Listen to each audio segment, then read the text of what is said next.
Sean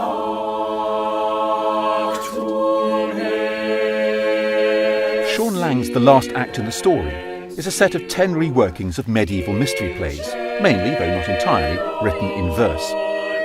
The idea is to make the story's meaning clearer to a modern, sceptical doubter. What about Darwin? What about science? Are you simply telling me to switch my brain off? Is that what religion's about? Is that what faith's about? That I should just sort of switch off everything that makes me an intelligent human being and go back to what? Fairy stories? Because a lot of people will think that, and it's a reasonable question. If you can open up your mind and come with me, I think you'll find the reason that this tale survives and why the faith it sparked still thrives. You want me to convert? That's plain. That's up to you. I'll just explain the meaning of this scene, you see. I'll help you plumb its mystery. I think the doubter is absolutely crucial. It's not like a narrator. The doubter is the voice of most people today. It's the voice of today's society, if you like. It's not hostile. It's not sort of absolutely, I don't want to hear this. But it's saying, okay, I'll listen, I'm all ears, tell me, but don't sort of pull a fast one, don't sort of insult my intelligence or anything like that. Don't sort of sell me a fairy story, because I'm not going to believe that. If you will listen.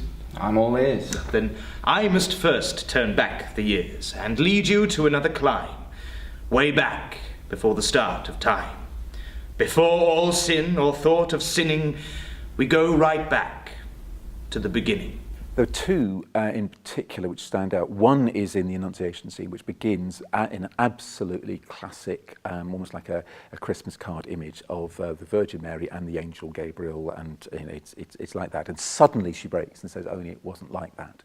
And you're into a very, very sort of gritty domestic drama with her parents horrified by the news that she's pregnant before her marriage. If this be so, and you be true, then I accept what I must do.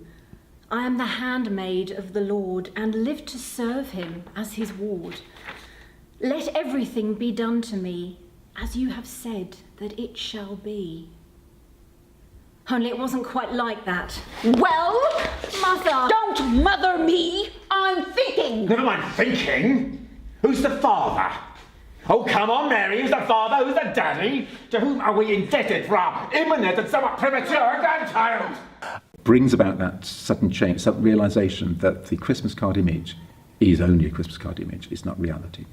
The other one is the conversation between Jesus and Satan, the temptation in the wilderness.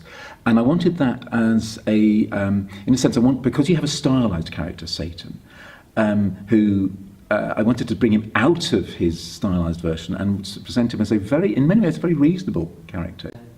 It was a man who rose, who took your power, and who broke it. You lie! And yet I live. So put that in your pipe and smoke it. I wanted him to see that the temptations he offers are actually quite reasonable, things that we wouldn't see as bad.